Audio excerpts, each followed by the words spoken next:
Dhamma Talks by Mogok Sayadaw. The 7th of June 1962. The Lost of Knowledge. In normal times, you think nothing is happening to you. You only know it by exposing it to yourself. It's important to know your losses. With each day passed, you reduce your lifespan by 1 day. The energy of karma is also reduced by 1 day. With the growth of aging, your knowledge becomes dull, and so you are losing knowledge. Losing karmic energy is not so important, but losing knowledge is painful. You can still continue by losing karma, increasing your merits by doing wholesomeness. Losing knowledge, you can't reconnect it again. Because the ways of karma always exist, but the ways of knowledge do not. I.e., the most difficult thing for a Buddha to arise in the world. With only knowledge, you can go to Nibbāna, but not karma. Here means not directly, only as one of the supporting conditions. At the time when your knowledge is sharp, you can use it to reach Nibbāna. Karma can only send you to become a Khandha, here as a human Khandha with merits, but not for the ending of the Khandha. Karma sends you to Dukkha Sacca, but Nana to Sukha Sacca, Nibbāna.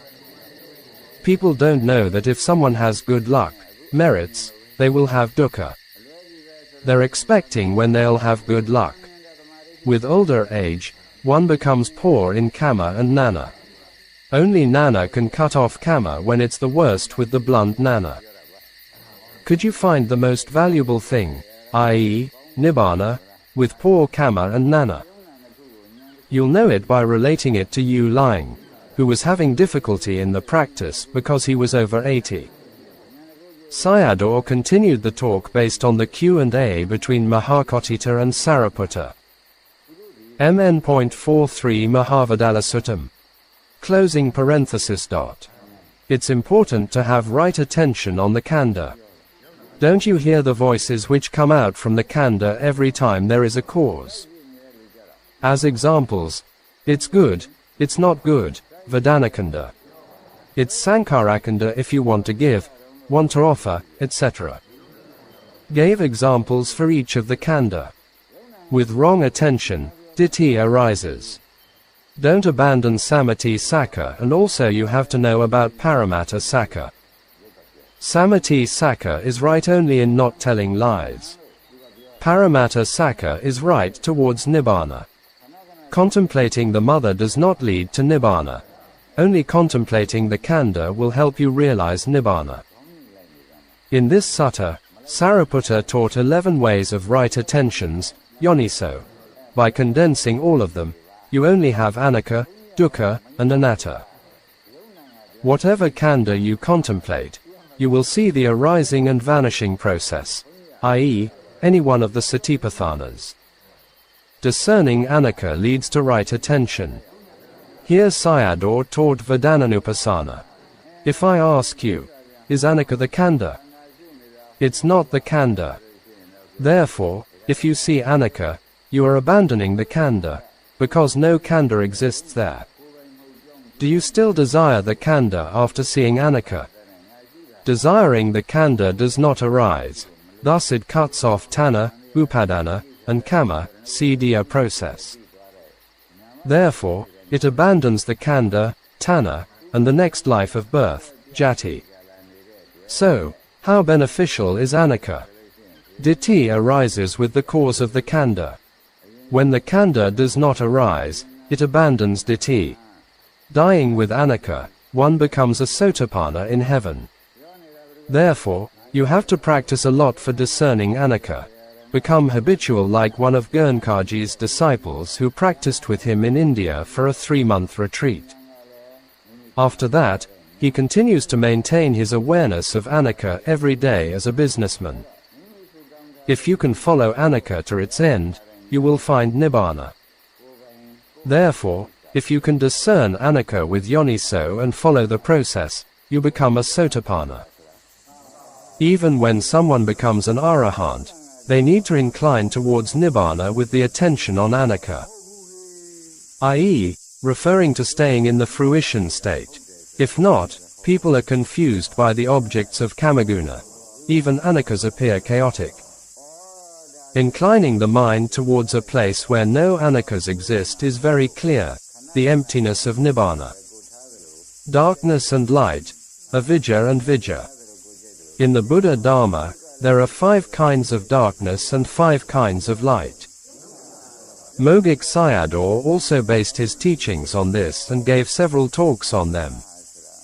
This subject is also related to his talk on the loss of knowledge.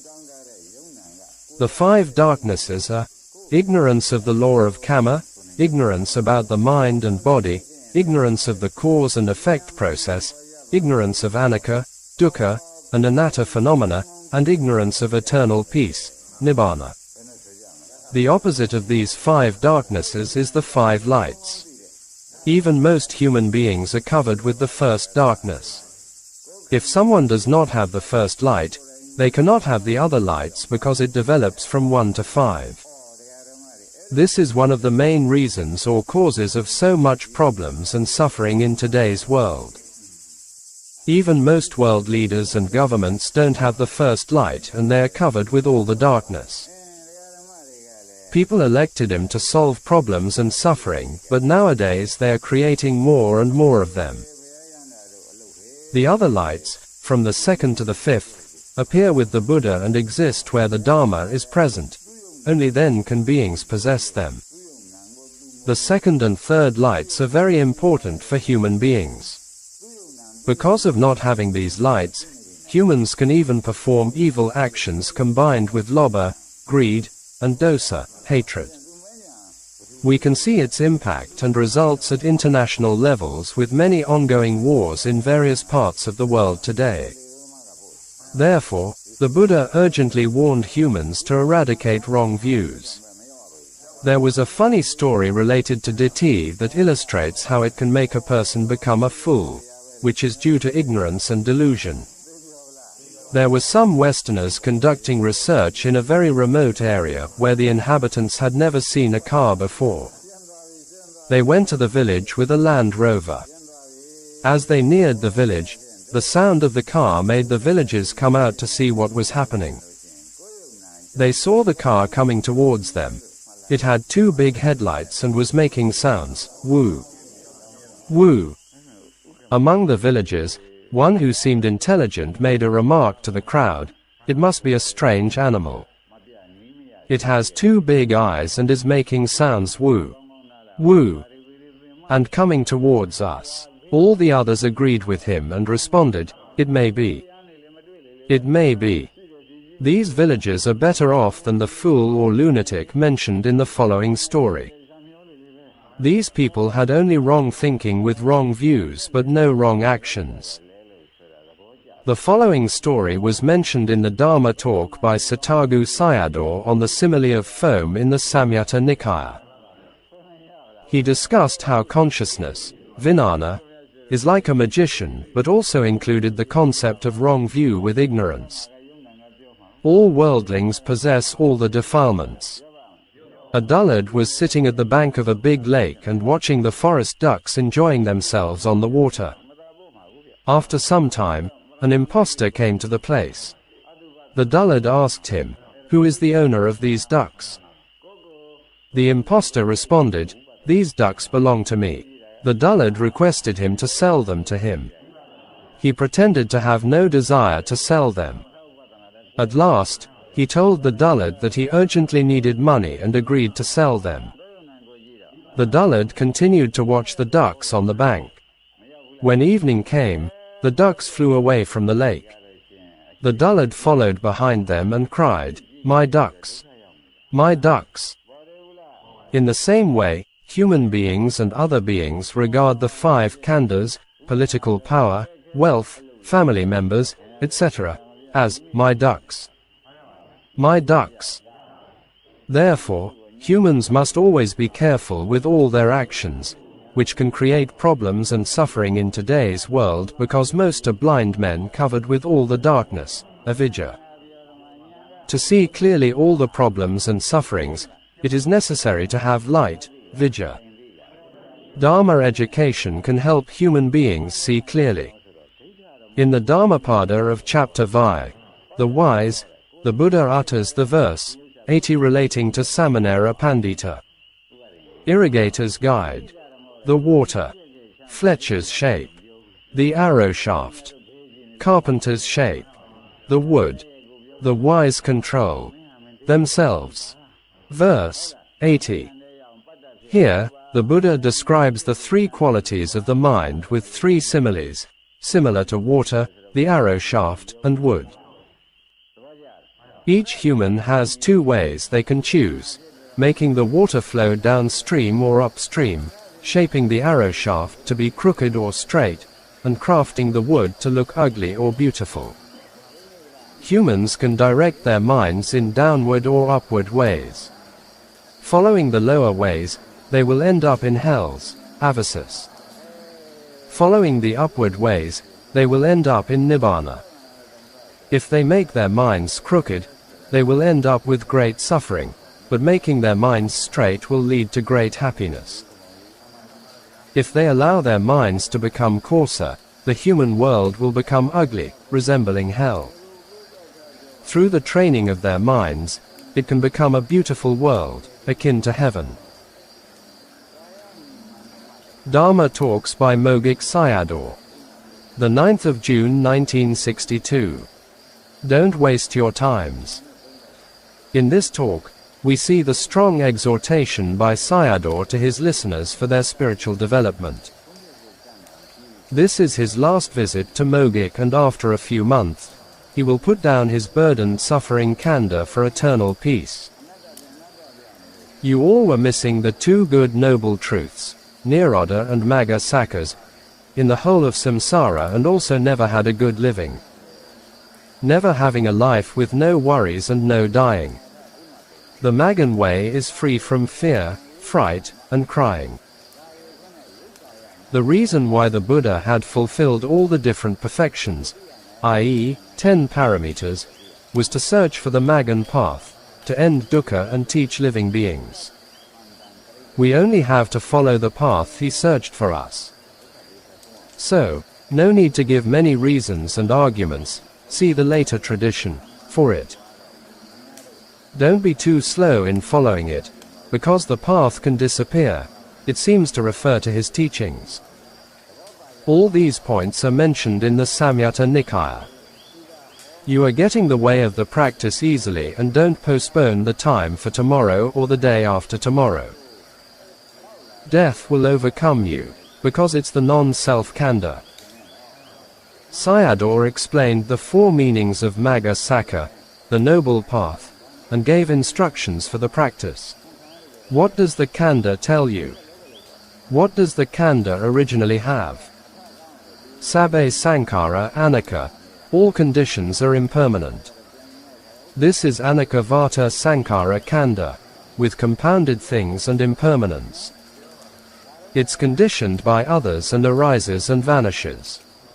It's important to discern the phenomenon arising here and vanishing here. Don't ask the question of where it comes from and after it vanishes where it goes. It comes from an unseen place and arises here. It arises in this place with causes, and after it vanishes, doesn't go anywhere, and it disappears here. You have to watch and observe it arise and vanish here. This is Vipassanā. It was like lightning in the dark sky, i.e., from Udana Pali. As an example, when bathing with cold water, every time you pour water on the body, warmness vanishes and coldness arises. If samadhi becomes mature, the form of the Khandha disappears and only seeing Anicca remains. You'll see the real existence of Paramatta Dharma vanishing. You have to follow the arising of them in the whole Khandha. In the Samyutta Nikāya, it is mentioned that searching within the 2 arms length of the Khandha will reveal Nibbāna. In the Khandha, there is only the arising of dukkha and the vanishing of dukkha. Form, rupa, feeling, Vedanā, etc., are only names. If you discern the impermanence of dukkha, you are attaining the path factors, Magga. It's only through contemplation, not by prayers. The development of the path factors cuts off the water root of Taṇhā. Dharma Talks by Mogok Sayadaw. 24th to 25th, the 26th of June 1962. The existence of Nibbāna, Diṭṭhi and Taṇhā. Nibbāna exists. It's absent from the three periods of time for people who don't practice insight. Nibbāna exists if you rub Nana with the three universal characteristics of Anicca, Dukkha, and Anatta together, and it appears. It was like rubbing two bamboos together until fire appears. If you're not separating from the Khandha Anickas with Nana Magga, and as soon as the ending of rises and falls occurs, Nibbāna appears. If Anicca and Magga are not fitting in, you have Kilesa. With the fitting in of Anicca and Magga, Kilesa becomes thinner and thinner, and at last, it's finished. Then Nibbāna appears as like the fire from the two pieces of bamboo. Don't relax your desire, chanda, and effort, virya. If you arrive at the knowledge of disenchantment, nibbida, it becomes strong insight, balava Vipassanā, that it's time for the fire to appear. Doing Vipassanā is our task. Changing knowledge of the process involves a lot of rubbing and it changes by itself. This change of knowledge is called developing of Nana. If dawn arises, the sun is ready to come out. In the same way, with the forerunner of insight knowledge, the path knowledge of Nibbāna is ready for appearance. Therefore, if the yogi has the forerunner of insight, they must attain Nibbāna, from Mahavagga Samyutta. With more practice, it abandons the Khandha and runs towards Nibbāna. Nibbāna is connected with the Khandha, but not in the Khandha. Therefore, by knowing the Khandha, you can know Nibbāna. Only by knowing the Khandha can you know Dukkha Sacca. Only by knowing it can you realize Nibbāna. Of the five Khandhas, knowing one of them thoroughly means knowing Sacca, truth. Whatever arises with the arising, know it as Dukkha Sacca. Here are cheetahs which Sayadaw gave instruction on minds. If you want to end dukkha, practice to know Sacca. Knowing Sacca becomes knowledge, vijja, and not knowing it is ignorance, avijjā. You have to develop it, bhavatabha. It cuts off past karmas, and prevents the present karmas from arising. It cuts off past vatas and prevents future vatas from arising so that a person is freed from the vatas. Contemplate all arising dharmas as dukkha sacca.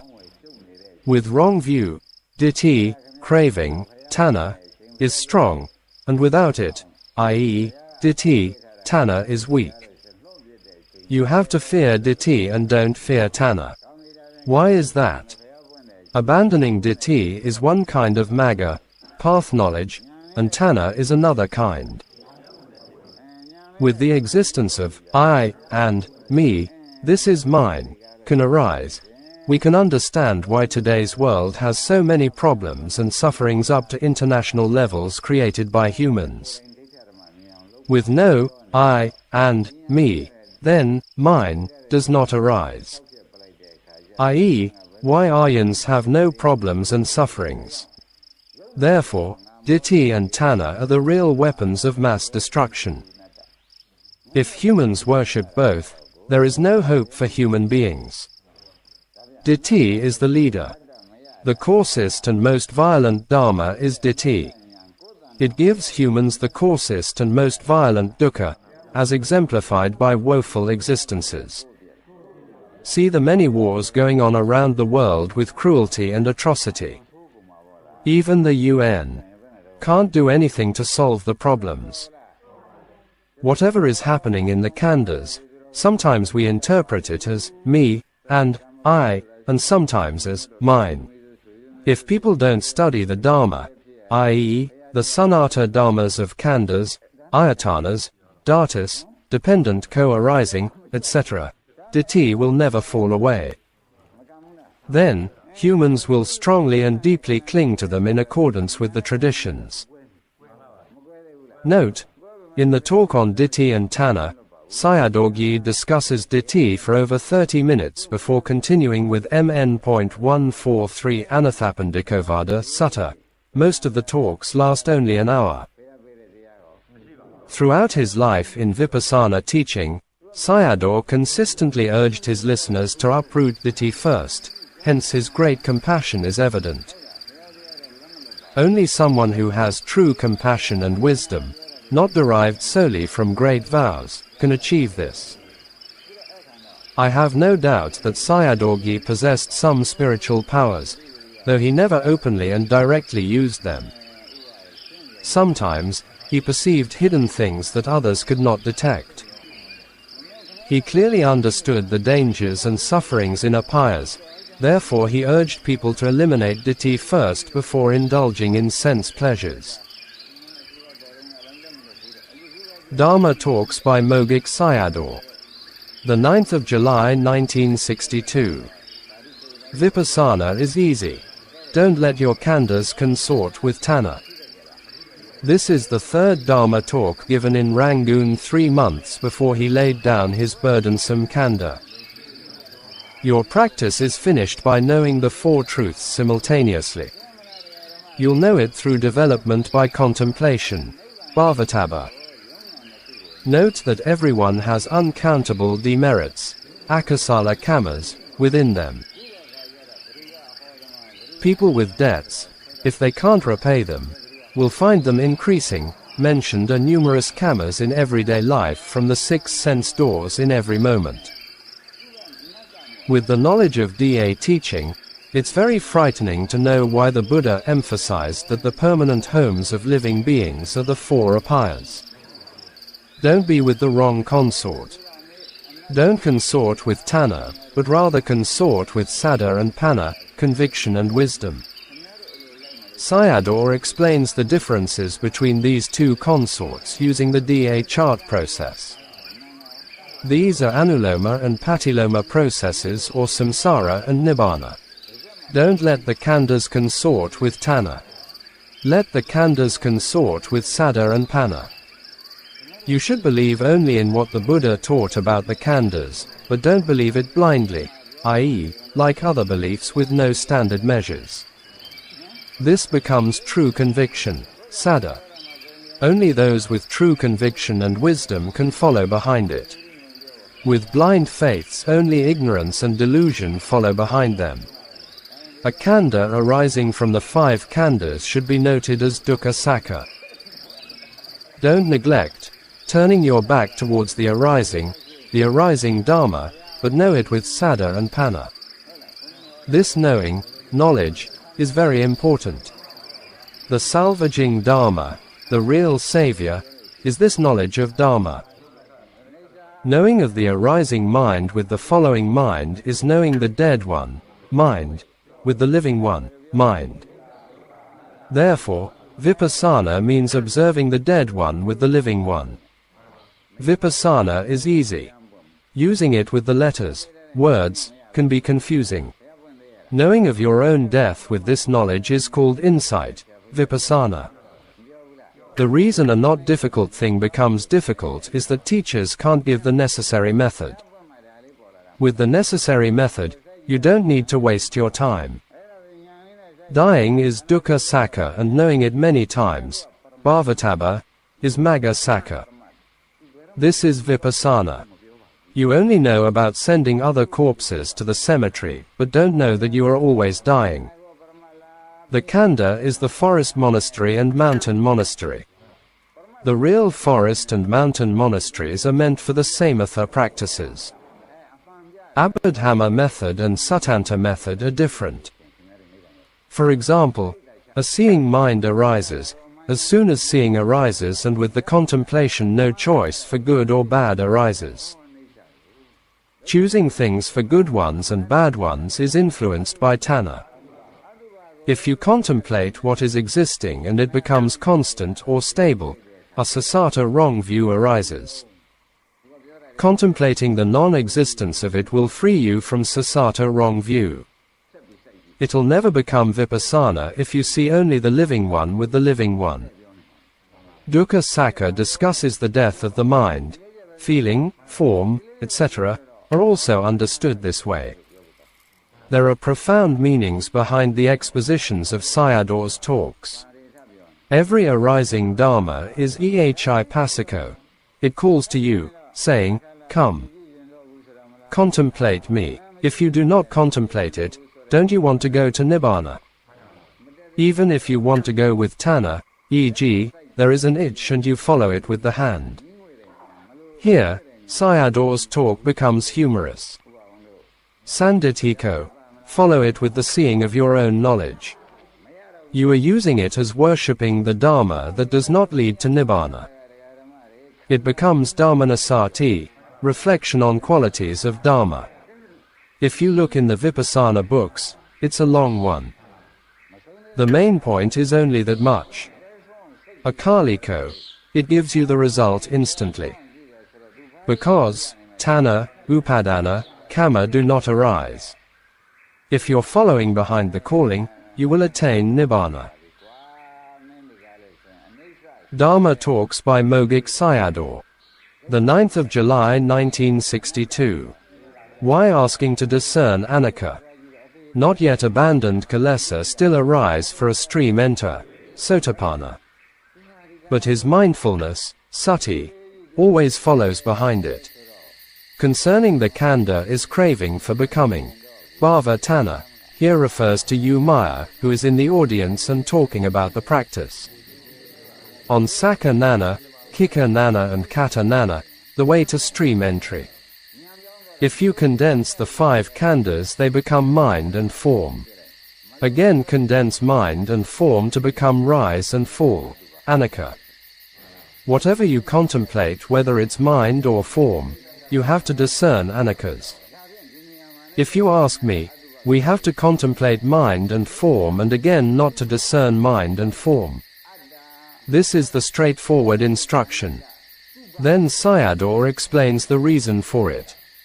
The objects of contemplation are purajatapakayo, pre-nascence conditions that have already arisen, no longer exist.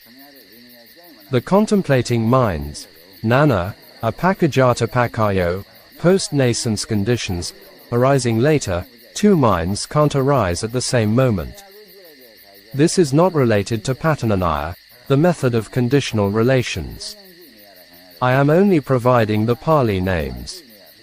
Originally, they occur as before and after, i.e., objects first arise, followed by contemplative minds as a secondary arising. It is important to note carefully that only when the preceding objects have ceased do the following minds, nana, arise.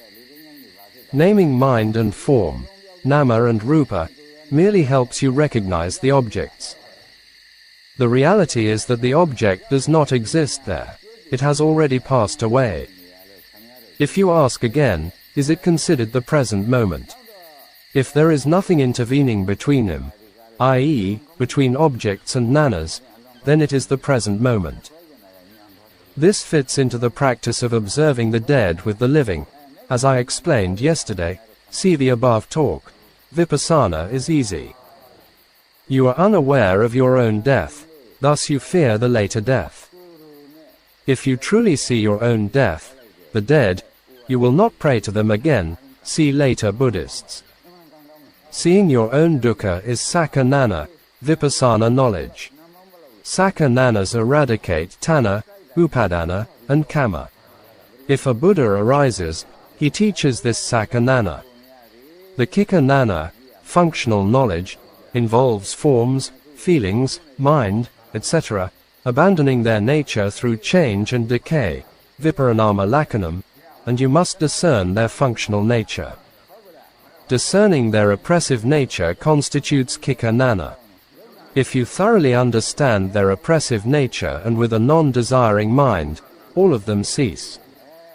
Knowing this, as you liberate from dukkha, nisarana, is Kata Nana. Then you become a stream enterer. Dhamma Talks by Mogok Sayadaw. The 7th of July 1962. Humans lust for Taṇhā, Nandi, Rāga. It's quite a humorous talk with inspiration and encouragement and practice. It also shows Sayadaw's instantaneous wisdom. At the time of wise attention, yoniso, kilesa stops. Sayadaw talks about Tevijja Vakagata Sutta, Majjhima N. Minnesota 71. The Buddha knows everything by reviewing, Pakavekana. Reviewing is the active mind, Jivana mind. The Buddha is a person with threefold true knowledge, Tevijja. At the time of contemplation, the fetters, samyojana are cut off, and at this period one can attain Nibbāna. The fetters are not always present. They arise only when their causes are there. With the practice, we prevent the causes from arising. Someone who does not practice can't achieve it. With the path factors, maganga, arising, one is free from the fetters. Without practicing, defilements, kilesa, always remain latent, anusaya, in the mind. So don't blame your lack of perfections, paramitas. If you practice, it'll be cut off, pointing to the DA process chart. Ordinary disciples, savakas, who cut off the process will realize it. If consciousness, contact, feeling do not connect to Taṇhā, then it'll be finished. If the mind is showing Anicca, follow behind with Magga. Feelings also follow the same way. If you say we have a lot of samyojanas, fetters, it means, I don't want to do it. This is a common excuse most lay people give to the monks. Don't ask for any boons, i.e., by making merits and prayers. If you do it, you will get it. You have to take the practice as the main point. Also don't worry about the result but be concerned about not doing it. Sayadaw gave evidence by referring to the female boss Visakha and Santati minister who were living family lives and attained realizations. You don't have to fear other things. Instead, you should fear Taṇhā. Why is that? Because it gives you Dukkha Sacca. You should be afraid of it coming to you. Instead, humans have a strong lust for it, even worshipping it. Everybody wants to know if I die where I will go.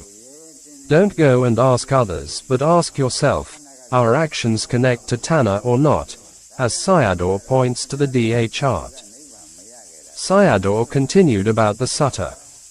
You can smile if your DA process is cut off. If not, you'll always be grimacing, as hell beings, animals, and ghosts. You all are like a vulture after eating dog flesh and smiling. It's a comparison for people who are smiling with family members and businesses. Again, Sayadaw talks about smiles and grimaces from suttas and text stories, then gives an exhortation regarding near-death matters. Dhamma talks by Mogok Sayadaw. The 16th of July 1962. A life with Avijjā and Saṅkhāra, living with small and big dukkhas.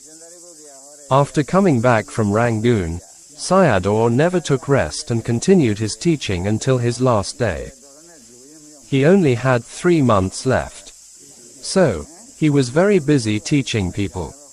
Some Rangoon disciples came with him to his place for the practice. Sayadaw also sometimes went to Mandalay for teaching. At his last moment of dying, he was still giving a short instruction, Ovada, to people surrounding his deathbed.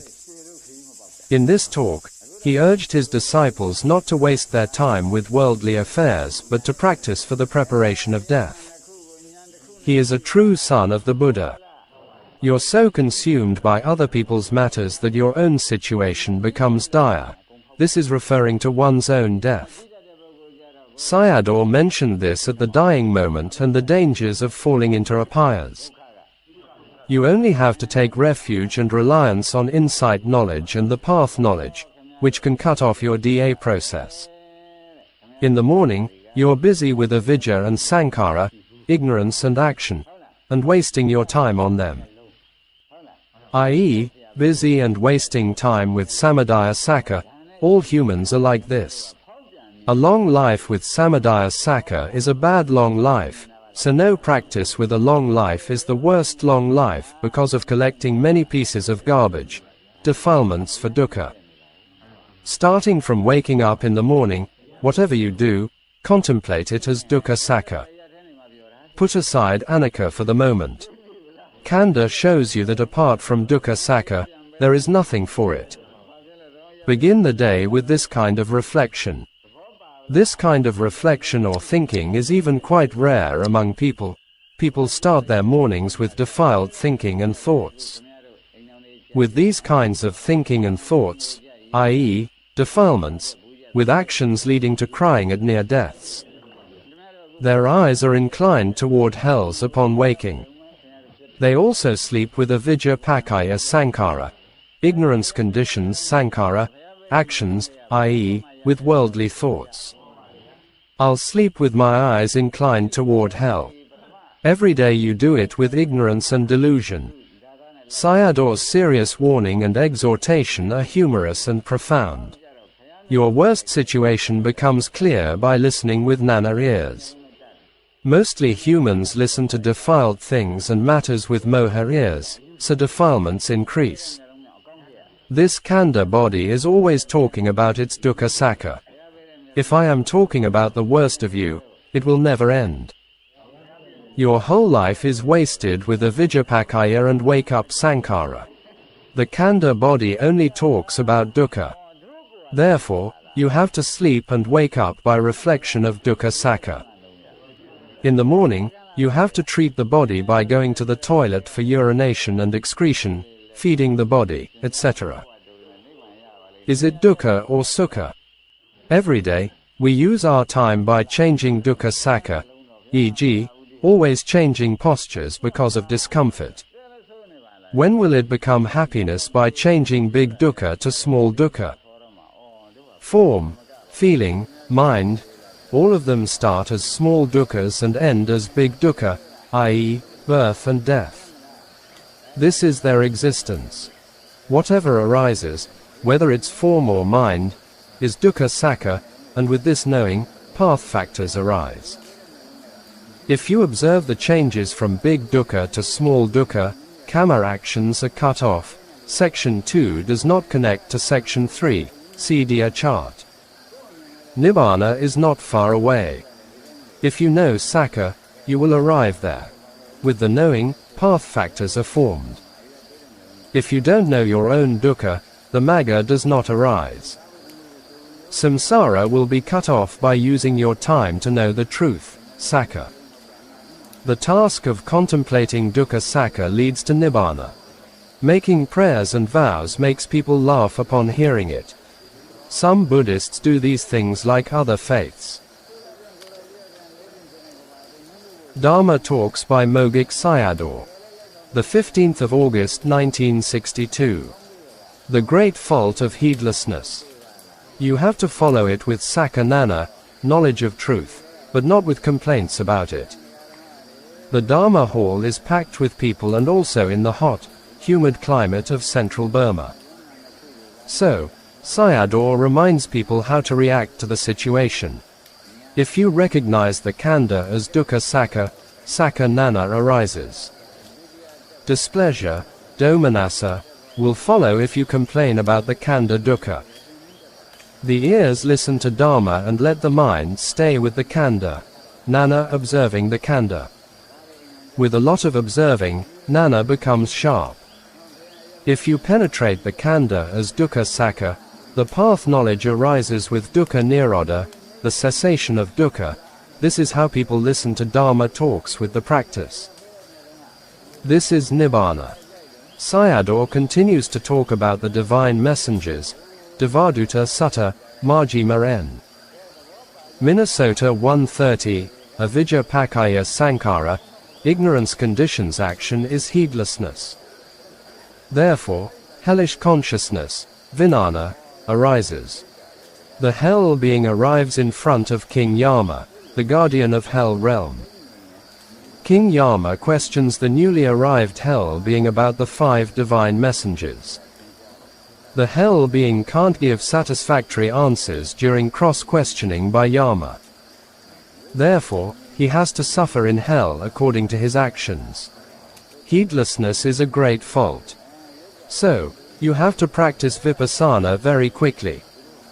Every time you see these 5 factors, divine messengers, i.e., a baby, old man, sick man, dying man, and a criminal punished by authority for his crime, for the severe punishments see the Balapandita Sutta, fools and wise men, Majjhima N.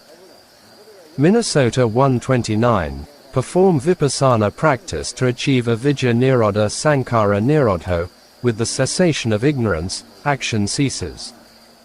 Sayadaw continues to give instruction on Cittanupassana, Sayadaw's favorite contemplation. Except for this task, the Noble Eightfold Path, no other tasks, works, or jobs can free one from hells, and also becoming animals, ghosts, etc.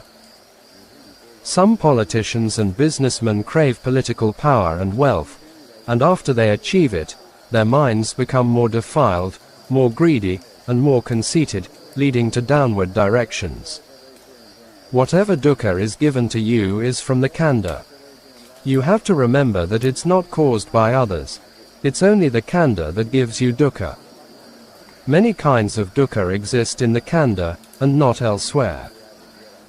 With the existing object and the observing mind fitting together, path factors have to arise, and if they do not fit together, magga sacca does not arise. If you know the arising, you will know the vanishing. Why is this? If you light the wick and light arises, the fire also consumes the wick, i.e., light arises and vanishes.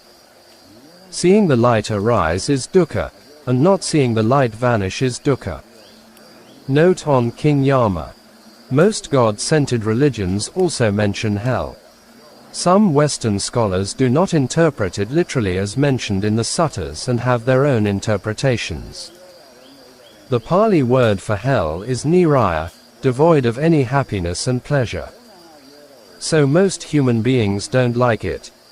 Even though they don't like it and can't accept it, most of their defilements and actions lead to that direction. Dr. Nandamala Vivamsa's talk on the desire of King Yama mentions that when he was young, he read a Burmese book called The Buddha Doctrine Does Not Accept 31 Realms of Existence. The Ven said it was not the Buddha but he himself who did not accept it. In the same way, some Western scholars interpret some of the Buddha's teachings as mythology, mental factors of psychology, etc. Because it's out of their knowledge and experiences. There are many things in nature humans can't know directly with their defiled minds, or with the 6 senses of the door.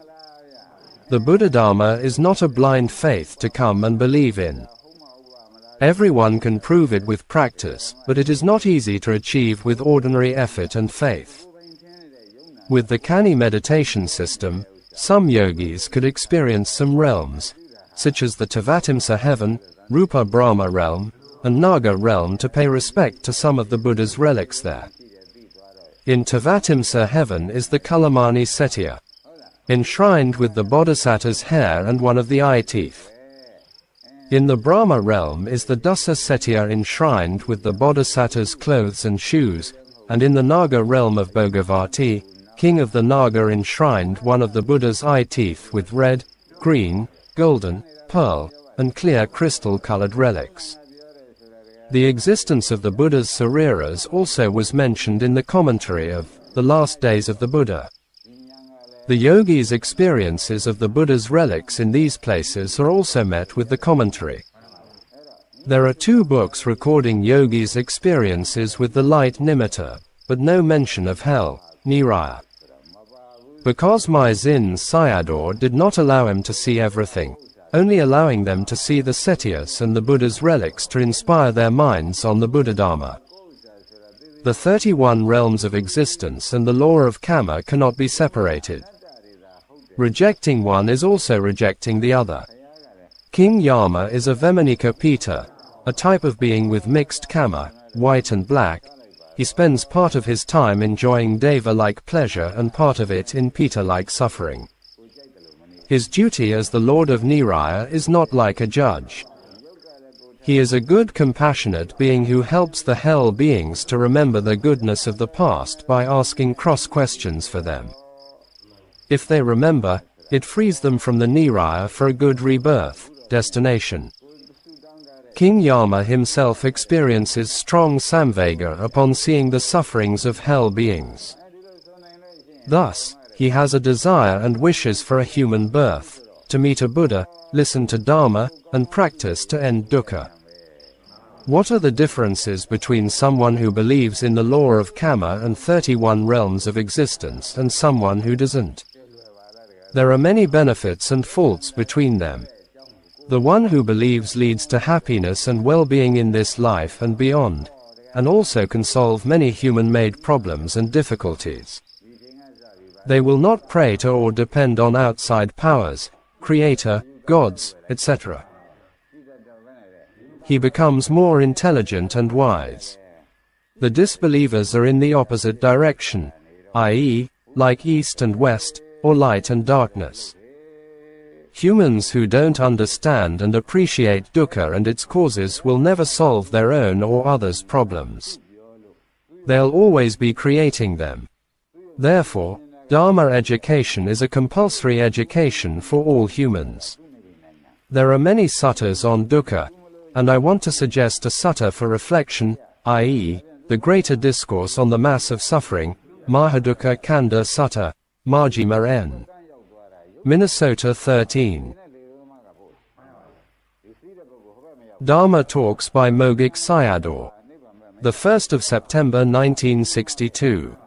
No free times is Bhāvanā. There are 3 stages of the practice: understanding, practice, development, and abandoning. In the Anguttara Nikaya, the Buddha teaches the 3 parina, 3 kinds of full understanding: Nata parina, Tarana parina, and Pahana parina, full understanding of the known, by scrutinization, and by abandoning. Sayadaw talks about Ven. Anuradha. If you don't have a clear answer, then you harbor Diṭṭhi. A being, Satta, does not exist in such a way that if someone asks you about a being, Satta, there is no answer for this question. You must understand this point. In the cause and effect Dharma, there is no being, Satta, only Dharma Niyama, the law of phenomena, nature, that connects, i.e., c. I to sec. 4. Da process. Your duty is to recognize them as arising phenomena and vanishing phenomena. Knowledge, Jnana, will develop by itself. Vipassanā is only possible with no desire for the 31 realms of existence. It's quite different from dana, sila, and samatha practice. You only attain it with no Taṇhā. Taṇhā must be extinguished with the Vipassana path. No free time is Bhāvanā, mind development. Bhavatabha means you don't have free time, i.e., contemplating so often that the yogi has no free time for worldly matters. Someone is complaining that there is no object to contemplate. So, Sayadaw mentions these words. This point is very important. If a yogi has free time, it means that he doesn't practice seriously. If you don't have guest minds for contemplation, then contemplate the host minds. These are the minds of wanting to breathe in and out. All other minds are guest minds because they arise only sometimes, but the breathing mind is always there like a host. If you have free time, then section 2 connects to section 3, and if you don't have free time, then section 2 does not connect to section 3. Because the yogi is too busy with his contemplation. With the development, bhavatabha, Taṇhā, upadana, and kama cease. It exists only as dukkha Sacca and the cessation of dukkha Sacca. There is no person or being, Ven. Anuradha's answer to the Buddha with his realization. The last saying has 2 points of interpretation. This is for a blind worldling and a learned disciple of a noble being or a yogi. A blind worldling, who doesn't know the arising dukkha and the cessation of dukkha, ends up collecting more rubbish and debts, i.e., dukkhas. It was like some government's policy of indulging in more debts they can never repay, leading to only increasing suffering. A learned disciple or yogi is quite different. He understands the arising and vanishing dukkhas such that his karmic debts will become less and less and eventually totally disappear. Notes on No Free Times.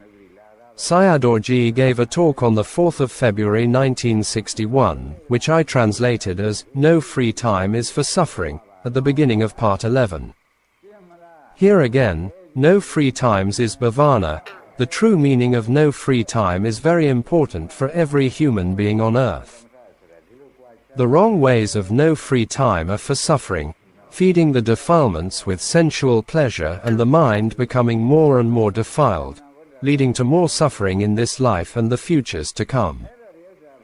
The right or true ways of no free time are to end suffering, i.e., apamada or sila, with dana, samadhi, and panna. Therefore, we see the great differences between the two ways human beings use their time. The outcomes are like heaven and hell. Only with the Dhamma standard of measurement do we know the dangers and suffering of becoming samsara. The Kagavasana Sutta, the rhinoceros horn, Suttanipata, mentions the fifth Parcheka Buddha's past life at the time of Buddha Kassapa to his last life as teaching us the dangers of samsara. Even people who have perfections can go wrong. In the samsara of becoming, there is no safe place. This is one of the reasons living beings frequently find homes in the four apayas. There are many Pali words in the Burmese language. One of them is Bhāvanā equals bhava plus na. Bhava, in Pali means life, na, in Burmese means painful or lost. Thus, the Burmese word Bhāvanā means a painful life. Mind development is Bhāvanā in Pali. Both are the same word but pronounced with different tones. Therefore, human beings who use their precious life and time foolishly will have a painful life in the present and future to come, i.e., Bhāvanā. This leaves no free time for practice and only leaves time for Diṭṭhi Taṇhā. Dharma Talks by Mogok Sayadaw. The 4th of September 1962. The Meaning of Saṁsāra. Humans often think about long samsara in ordinary ways. In truth, it's very great indeed. There is no ending of aging, no ending of sickness, no ending of death, and no ending of falling into apayas, as hell beings, animals, ghosts. No ending of all dukkhas constitutes long samsara. Humans perceive it as the connection from this life to the next life, with the wrong view of a soul, atta. It implies that everything bad continues indefinitely. Why does it happen like this? According to the Buddha, a worldling without knowledge of Dhamma will experience prolonged samsara, i.e., as an asattva pathujana. A worldling has many kilesa, defilements which are the root causes of samsara, stemming from ignorance and craving, avijjā and Taṇhā. Regarding Sacca Dharma, he lacks substantial learning, Sacca, and is preoccupied with worldly matters. With bigger responsibilities, more defilements arise. This is particularly true for the leaders of some superpowers and politicians, millionaires, and billionaires who create a problematic world on earth. The Khandha constantly exhibits its natural dukkha, but they are oblivious to it. They interpret dukkha merely as pains and aches. Does it speak to you from afar or up close? You lack nana ears and eyes that can hear and see what the Khandha communicates and displays. Thus, most worldlings are metaphorically blind, deaf, and dumb. Therefore, their defilements are abundant. Their defilements are so hot and polluted that the earth is becoming hotter and hotter, more and more polluted with more dangers and destruction appearing. This is an unlearned worldling, asatava patujana, or ignorant and deluded worldling. You have caught the culprit now. You have done everything, i.e., jobs, works, tasks, or actions to miss the Nibbāna happiness. The main point as a human is to become a learned disciple of Arya, Sattva Aryasavaka. At the end of the talk we'll know what is meant as Sattva Aryasavako. Meeting with the Buddha is not the main point or a necessary factor.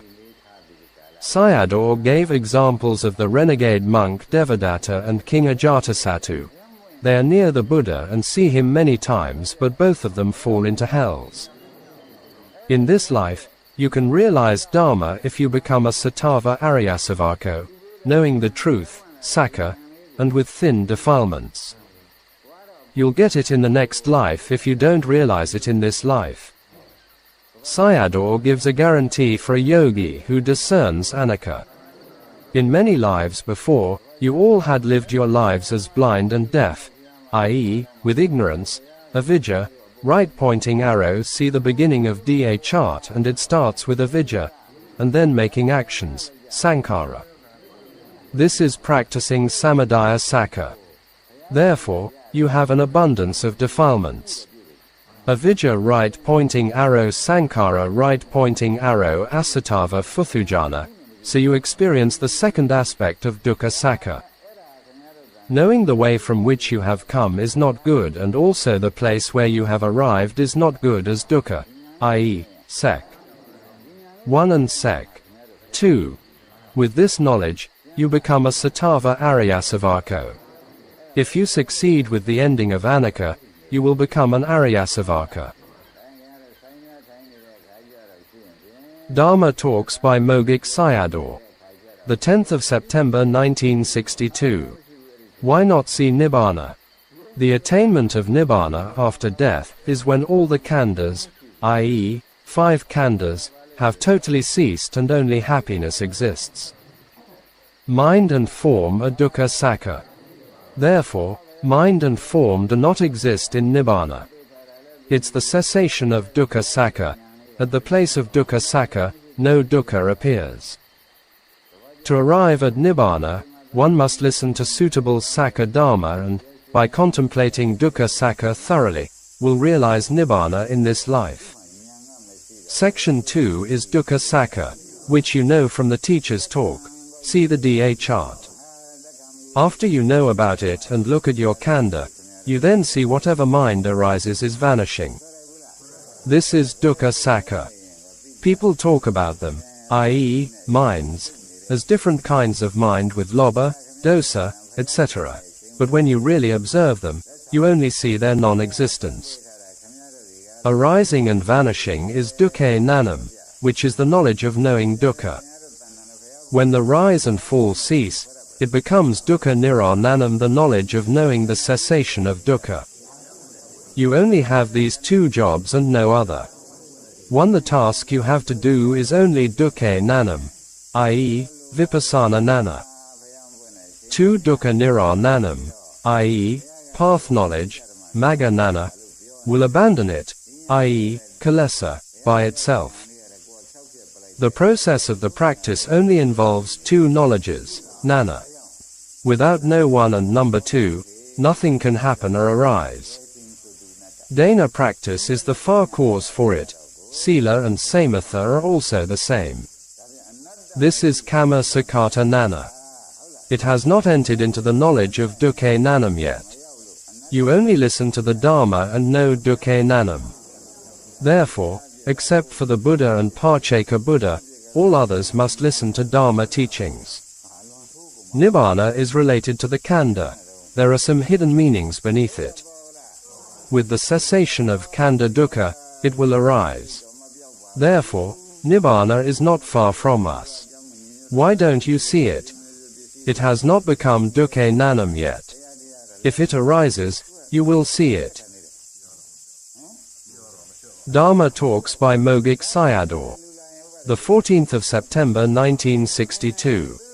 Dukkha Sacca and Dukkha Vedanā. If Diṭṭhi is falling away, becoming a stream enterer becomes easy. I.e., with Nāta Parina. Without it, it is never possible.